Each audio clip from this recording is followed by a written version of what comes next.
Governor Gavin Newsom is taking the pressure off of other disappointing Democratic governors, Andrew Cuomo, by making waves of his own this week. This week he was on Joy-Ann Reid's show on MSNBC and was pressed into a pretty big stance regarding Senator Dianne Feinstein. Take a look.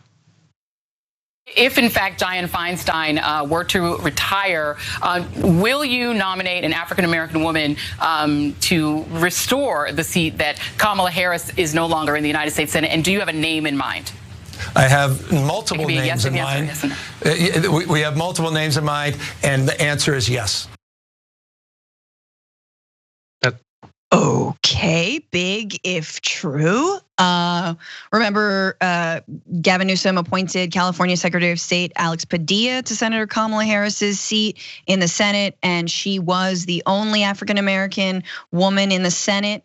Others felt like he was trying to prematurely oust Senator Dianne Feinstein, who, by the way, is not planning on retiring before her term is up, and is in fact planning on running again in 2024 when she will be 90 years old. But not running, but campaigning. Campaigning. I think she's gonna be running. No, she's not running. Look, but I do want to say that some people took a great offense. This was from Christine Pelosi, the daughter of House Speaker Nancy Pelosi, who chided Newsom in a tweet saying, "You don't have to like Dianne Feinstein to see that pushing her out of her elected position for a black woman appointment that you could have made when there was an actual vacancy to win a recall to push you out of your elected position is a very bad look." So we're going to talk about the recall of Governor Gavin Newsom shortly. Yes. But John, thoughts on this pretty big, bold statement from Newsom?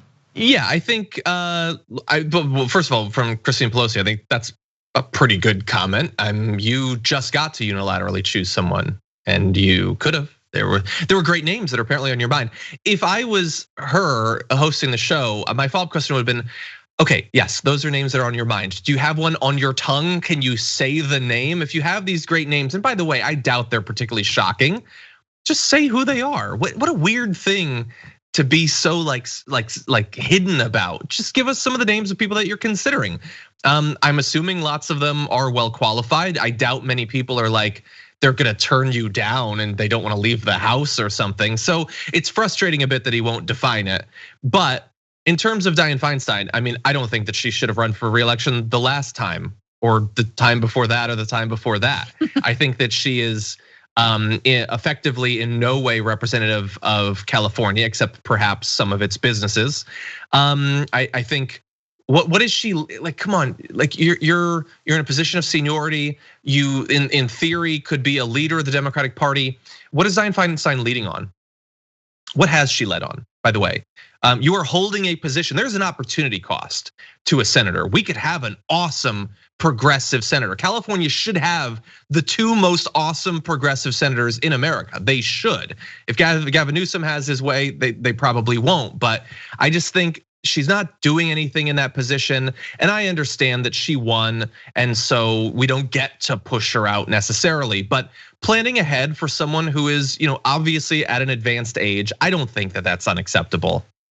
No, and especially when, and this was a bombshell report that, a very reputable journalist, Jane Mayer of the New Yorker, wrote, which was that Dianne Feinstein's staff knows that she's not all there. She is not able to do the job. You can hear her on committee hearings. She often forgets what she's doing.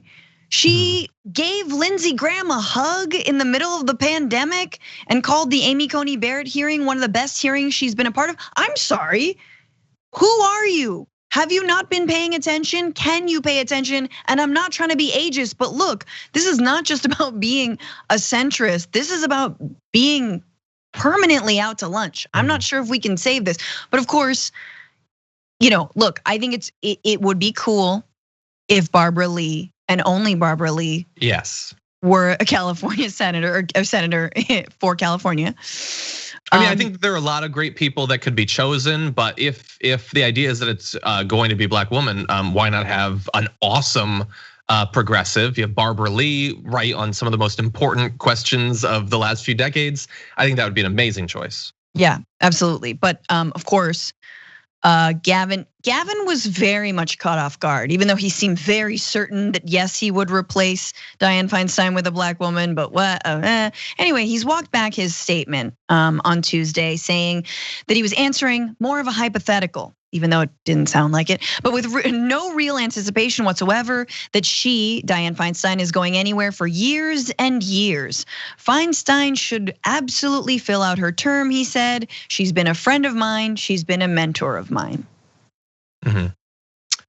Yeah, okay. I get it. I get it that he's going to be defensive, and he probably is friends with her. I mean, they're both like California centrists. They probably have been to a lot of parties together for the past few decades. But in terms of, look, I know that the conversation that we've been having and that what he said sort of brings up is uncomfortable. And certainly, look, there is ageism in America. Taking ageism seriously is not a bad thing or unacceptable or anything like that. But I mean, over the last few years, how many Democrats brought up the possible need to invoke something like the 25th Amendment in regards to Donald Trump, worried about his state of mind, his ability to do the job cognitively? How many conversations do we had about that? Well, if we had that, and if it wasn't just about Trump, if it was a legitimate concern about someone in a position of power not being mentally equipped for it, well, then we have to be consistent about that. And if you have insider reports about her inability to do the job, then that isn't enough to say that you got to kick her out or anything like that. But people can start to plan ahead and try to figure out how you would figure that out. I don't think that that's unacceptable. Am I crazy? You look, I mean, everyone should have a plan for the inevitable or not inevitable. I'm trying not to make death analogies, but yes, have a plan. I guess I want to move on to the other aspect of this, right? Sure. The political aspect of this, because Christine Pelosi is not wrong that this does feel like a kind of a deflection from what's going on in Gavin's own backyard, which is this recall effort, which the signature collection ends today. And the campaign needs to get 1.5 million signatures to trigger a new election, a recall election. The signatures have to be verified. There's a 30-day window to let any signatories basically rescind it. There has to be a cost estimate, and then there'd be a date. Thanks for watching The Young Turks. Really appreciate it. Another way to show support is through YouTube memberships. You'll get to interact with us more. There's live chat emojis, badges. You've got emojis of me, Anna, John, JR. So those are super fun. But you also get playback of our exclusive member-only shows and specials right after they air. So all of that, all you gotta do is click that join button right underneath the video. Thank you.